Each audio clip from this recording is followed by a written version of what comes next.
Bonjour chers élèves de seconde, en cette première journée du déconfinement, je poursuis un petit peu les cours avec vous dans le but de vous donner finalement les outils qui vous permettront de bien comprendre le programme d'histoire géo dès que vous serez arrivé en première. Donc ça va continuer comme ça encore pendant tout le mois au mois de mai, puisque à l'heure actuelle les lycées ne sont pas censés ouvrir avant juin ou mieux. Donc ça on aura l'occasion évidemment de voir pour chacun d'entre nous ce que ça donne. Donc pour ceux qui n'ont pas de mieux à faire aujourd'hui et savoir voir les membres de votre famille ou les amis qui vous ont manqué, je vais poursuivre donc ce petit cours d'histoire de France. Donc je vous avais dit que les dernières fois, on avait vu que l'État peu à peu s'était renforcé enfin plutôt malgré les guerres de religion. Finalement, ça avait renforcé l'autorité du pouvoir royal. Donc on va voir aussi que la deuxième raison finalement qui fait que le pouvoir royal se renforce, c'est le fait que ce qu'on appelle l'État moderne va se forger à cette époque. Donc notre grand 2, ce sera donc forger l'État moderne.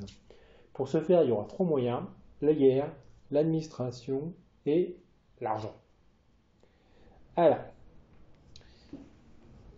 on va commencer donc par voir l'aspect militaire. C'est-à-dire effectivement, le royaume de France va se renforcer en étant finalement un royaume qui est souvent en guerre. Donc là, je vous ai mis deux exemples qui montrent d'ailleurs la mutation du combat, finalement, sur cette période-là. La bataille de Marignan en 1515, la date la plus facile à retenir de toute l'histoire de France, qui voit le roi François Ier essayer de conquérir le nord de l'Italie et remporter une victoire contre les mercenaires suisses qui finalement avaient été mobilisés contre lui. Alors c'est un combat comme vous le voyez vraiment à l'ancienne, avec le roi donc à cheval qui va au combat lui-même en armure de chevalier. Vous le reconnaissez avec son cheval et son armure recouvert de fleurs de lys, qui donc défait finalement en armée de piquet. Ce que l'image ne montre pas, c'est que c'est quand même un combat où on voit quand même une certaine importance à l'artillerie. C'est l'artillerie française plus que la charge de cavalerie qui finalement décide du sort de combat. Là, la deuxième image est dans votre manuel, c'est le document 5, page 183. Là, on est à l'époque de Louis XIV, c'est le passage du Rhin en 1572, quand le roi Louis XIV, finalement, plus puissant monarque d'Europe, étend les frontières de la France et tente même finalement de conquérir une bonne partie de ce qui deviendra un jour l'ouest de l'Allemagne, ce qui posera d'ailleurs un certain nombre de problèmes. À cette époque-là, le roi accompagne ses troupes sur le champ de bataille, mais il ne combat plus en première ligne comme pouvait le faire François Ier. François Ier est le dernier roi à l'avoir fait pour une raison assez simple, c'est que Marignan était une victoire. En 1525, c'est de la défaite de Pavie, et le roi est fait prisonnier, ce qui coûtera une fortune pour le récupérer à la France. Ce qui fait qu'après, les rois se tiendront un peu à l'écart du champ de bataille. Ils y viennent, mais ils ne participent pas directement à l'action. S'il y a aussi une autre raison pour ça, c'est qu'avec le développement de l'artillerie, le risque de tir ami ou ennemi est beaucoup plus important finalement, puisque on peut compter sur un soldat pour pas être idiot et vouloir avoir une rançon, donc pas tuer le roi de France finalement sur le champ de bataille. Le boulet de canon va peut-être pas avoir la même réflexion. Alors pourquoi finalement la France se bat autant? Alors, dans un premier temps, elle se bat pour une question de survie. Quand François Ier devient un roi en 1515, le royaume de France est quasiment encerclé par les possessions de la maison d'Autriche, finalement ce qu'on appelle le Saint-Empire, qui comprend les Pays-Bas, l'Autriche, tout ce qu'on appelle l'Allemagne, mais aussi l'Espagne, le royaume de Naples, qui est le sud de l'Italie, la Sardaigne. Donc là, la France est complètement encerclée.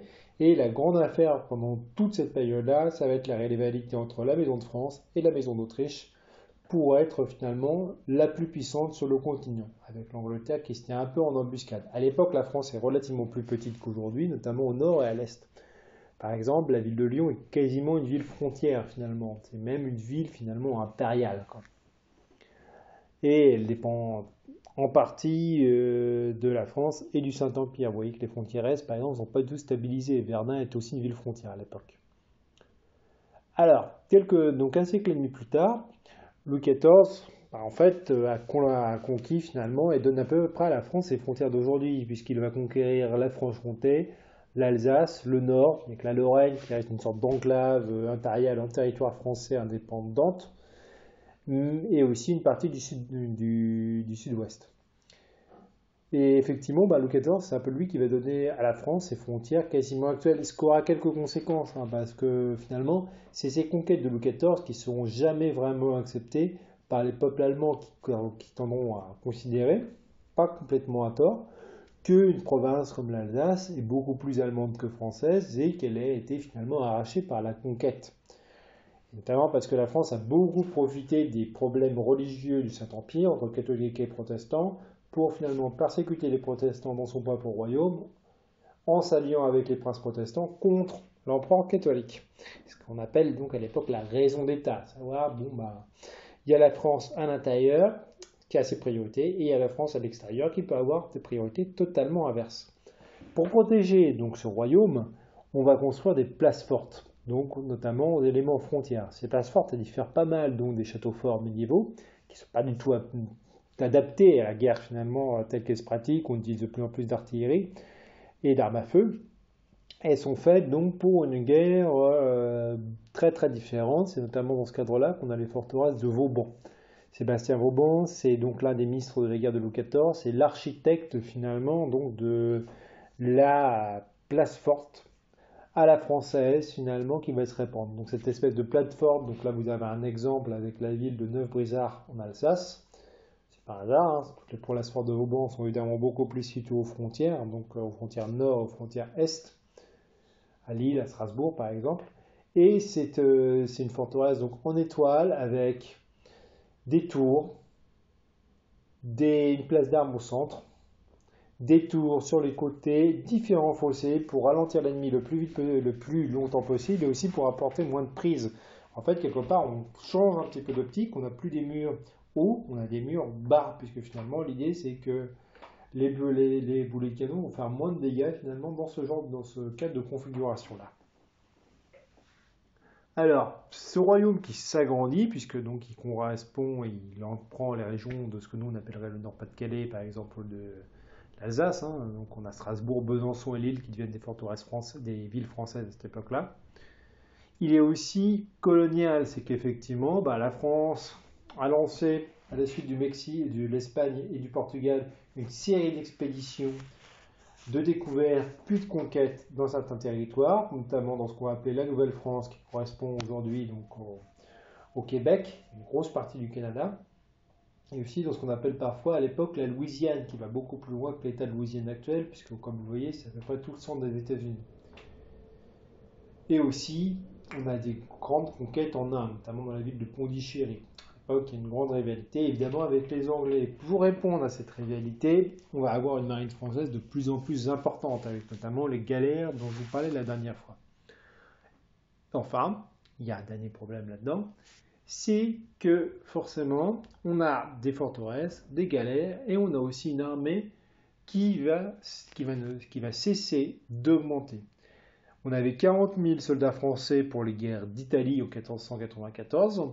On monte à 120 000 pour la guerre de 30 ans en 1635-1648. Bon, c'est la guerre de 30 ans pour l'Allemagne. Pour la France, elle a duré vraiment longtemps. Et les Français ont fait en sorte qu'elle dure le plus longtemps possible pour gêner finalement l'empereur. Donc l'empereur d'Allemagne et les rois d'Espagne. La guerre de Hollande et les guerres de Louis XIV, on arrive au maximum finalement que la France, qui à l'époque est le pays peuplé d'Europe, peut supporter avec 250-450 000 hommes. Ces effectifs, ils baissent un peu, mais ils sont extrêmement importants. On arrive aux grandes armées modernes, à savoir des armées extrêmement nombreuses. On n'a pas de conscription à l'époque. C'est une armée finalement qu'on recrute via le mercenariat, via l'emploi, avec des soldats souvent peu formés et parfois un petit peu contraints finalement de s'engager. Enfin, donc ces guerres finalement parfois incessantes, notamment à l'époque du règne de Louis XIV, on dit le roi de guerre parce qu'il fait beaucoup la guerre, il y a quand même un problème là-dedans. C'est que les forteresses, les flottes, les soldats, tout ça coûte très cher et ça pose quand même des problèmes. Là, je vous lis un petit texte qui est donc le document 4, page 182, roi de guerre, ruine du royaume. Qui ne voit que les conquêtes, au lieu de faire la grandeur de l'État, font sa ruine et lui sont onéreuses. Quand le roi gagne une bataille, prend une ville, subjugue une province, tout faisons des feux de joie. Le particulier ne comprend pas qu'il perd à mesure que le roi gagne. À l'exception de Paris, les villes sont diminuées de moitié en richesse en habitants. La chute du commerce les entraîne, la campagne est désolée, Les bourgs et les villages sont pleins de masures, plusieurs terres sont incultes, faute de gens pour les cultiver, le paysan vit de la manière du monde la plus misérable, l'argent ne se trouve plus dans les provinces, la noblesse est gueuse et le bourgeois est à l'étroit. Ceux qui ont quelques argent le cachent comme s'ils recelaient chez eux un criminel d'État. On voit plus d'argent que celui qui roule pour aller dans les coffres du roi. Pierre Jurieu, protestant français, réfugié en Hollande. Les soupirs de la France esclave qui aspire à la liberté, Amsterdam, 1689. Bon. Alors évidemment, c'est un texte qui n'a pas été publié en France. Bon, on peut aussi être un petit peu en doute par rapport à sa subjectivité, puisque c'est un texte d'un protestant exilé, ce qu'on avait vu la dernière fois. Donc, pas forcément quelqu'un qui est très favorable au roi Louis XIV.